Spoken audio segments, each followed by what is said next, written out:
Have you ever felt like you're carrying the whole weight of life on your shoulders? Like no matter what you do, nothing gets better? You work hard, but still feel empty inside.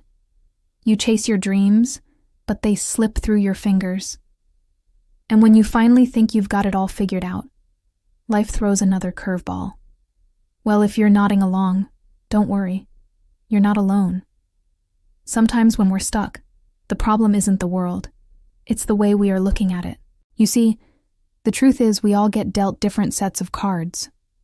Some start with a silver spoon, while others with nothing but the clothes on their back. Some get dealt good genes, great health, or loving families, while others don't.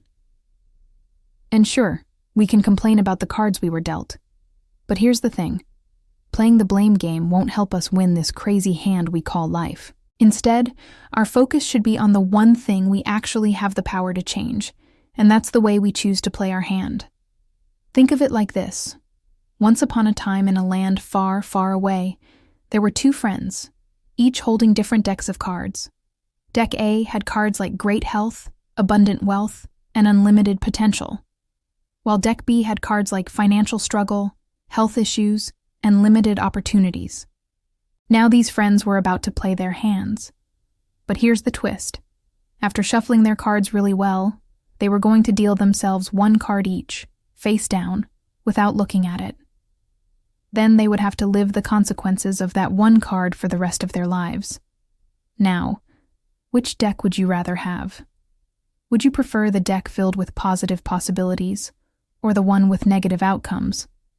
Well, let's just say most people would pick Deck A, right?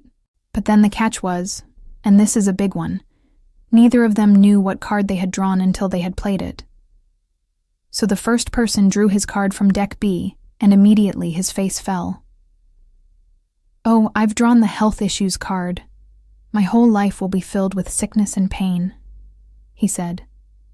And that's exactly what he experienced. He spent his days bedridden, unable to enjoy anything. Now the second person. He took his card from Deck A, a deck full of positivity. He couldn't wait to see what amazing opportunity would come his way. But unfortunately, he never got the chance because he chose to believe his deck was filled with negativity. Without even looking at his card, he started complaining. Why did I get stuck with Deck B? Why does my life have to be so difficult? And wouldn't you know it? His life became a living hell.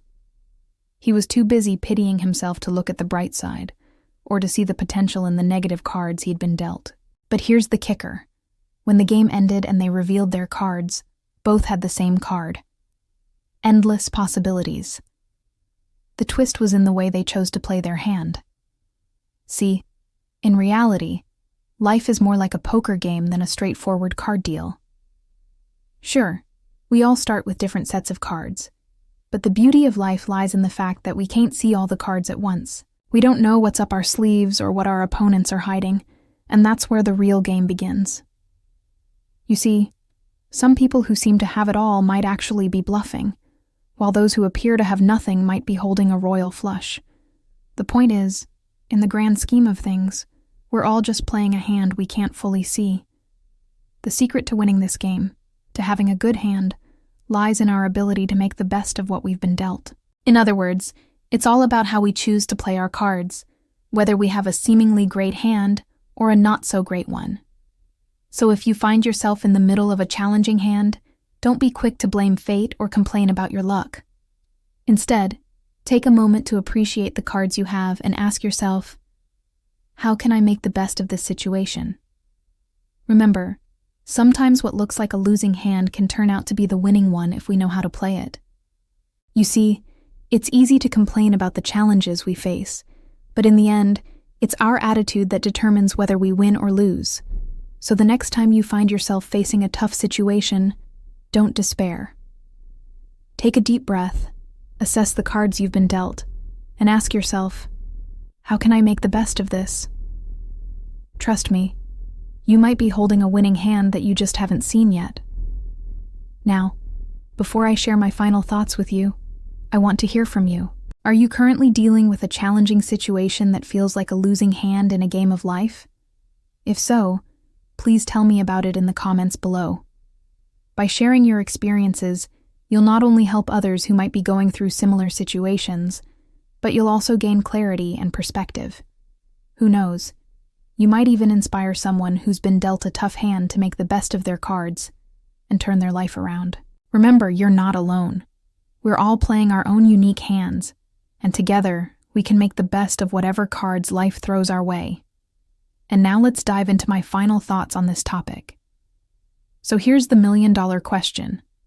What kind of hand are you holding right now? Is it a winning hand or a losing one?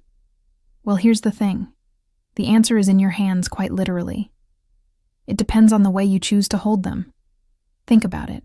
You can either hold your cards tightly, letting them slip through your fingers like grains of sand, or you can hold them gently, keeping them close but ready to be played. In the same way, we can choose to hold on to our emotions, whether it's anger, fear, or sadness, or we can acknowledge them, understand them, and let them flow through us like water. When we let our emotions flow through us instead of holding on tightly, we open ourselves up to a world of endless possibilities. This doesn't mean we become doormats. It means we develop the courage to stand up for ourselves when necessary. But generally speaking, when we don't hold on so tightly to our emotions, we give ourselves the freedom to explore new opportunities that might have otherwise passed us by. So here's the bottom line. Don't hold on so tightly to your current situation that you miss out on the new cards waiting for you around the corner. Just like the player who refused to look at his card and missed out on his endless possibilities, we can't predict what's ahead, but we can control how we choose to move forward. The decision is yours. Do you want to keep holding on tightly to your current situation, or are you ready to let go and see what new opportunities await you? Remember, life is like a box of chocolates. We don't know what we're going to get next, but that's part of the excitement. So take a deep breath. Let go of the need to control everything, and be open to the possibilities that life has in store for you. And that's a wrap on today's episode. I hope this story has inspired you to see that no matter what hand we're dealt in life, it's our attitude and the way we choose to play our cards that ultimately matters. Remember, you have the power to create the best possible outcome for yourself, so don't settle for less. Go out there and make the most of every opportunity that comes your way. Until next time, stay positive, stay hopeful, and remember, you are in control of your own destiny. Thanks for tuning in.